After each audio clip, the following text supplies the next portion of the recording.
I think I was always a funny kid. I remember listening to Bill Cosby's tapes. That'll date myself. On one of those big reel-to-reel tape recorders my dad had. We used to sit there and listen to comedy. And I remember having George Carlin's Hippy Dippy Weatherman as a 45, and I would play it over and over and over again. And I just kind of got the timing down. For some reason, I just loved the timing of it. And I could always mimic people, and I always loved to make people laugh, even as a kid. So it was kind of fun because I did one interview and a woman says, well, were you good in school? And I said, were you a good student? And I said, well, yeah, I was an A student, so I guess so. And I said, but I did love to make people laugh. I would shoot someone a look across the room sometimes in the middle of a quiet class. And then they would crack up, and then I would look at them like, what are you laughing at? So the woman said, so you weren't really a good student, were you? I said, well, I guess it depends on how you look at it. I taught special ed for 8 years before I stayed home with my kids. And then about the time my oldest daughter was 8 years old, I started doing comedic dramas in church, and I found out I was always gravitating toward the funny parts. And a friend of mine from church said, you have to go to Second City. And I said, you know, that's funny, because when I was 19 years old, I thought that that's what I was going to do. So it was kind of come full circle to me.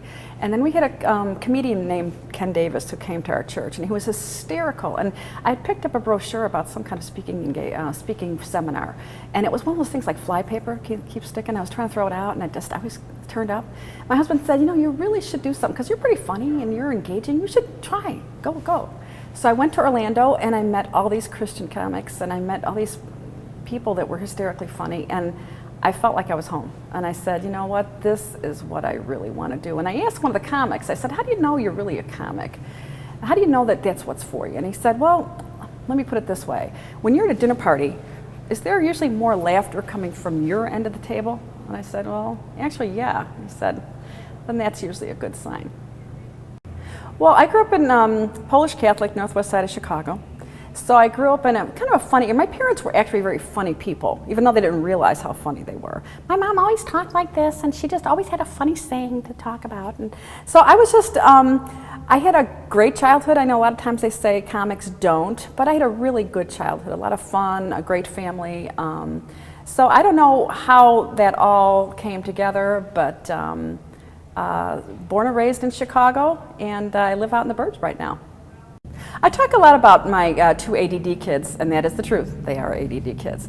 And does it bother? It doesn't really bother them, because I run everything by them first before there's a lot of stuff, of course, I don't talk about. That would be foolish. But my oldest daughter actually has Asperger's, and so she would like to educate people about it. And so I always ask her, she said, no, that's great, that's great. My mom was one, when she first heard my act, she's like, I don't know if I like you talking about your kids like that, because that was the era that nobody talked about that kind of stuff. But now it's so common, and I think it's just something that I can also speak to and talk about how these things affect families, and how I tend to look at it through a comedic lens. And anything that they do can be comedy fodder. My daughter left her iPod overnight on our car bumper. And so we were driving to the mall, and out of the subdivision, driving to the mall to drop her off, and some guy comes over and next to me in the car and does one of this. Of course, you can't do this anymore because you don't roll windows down. And he said, you've got an iPod on your bumper.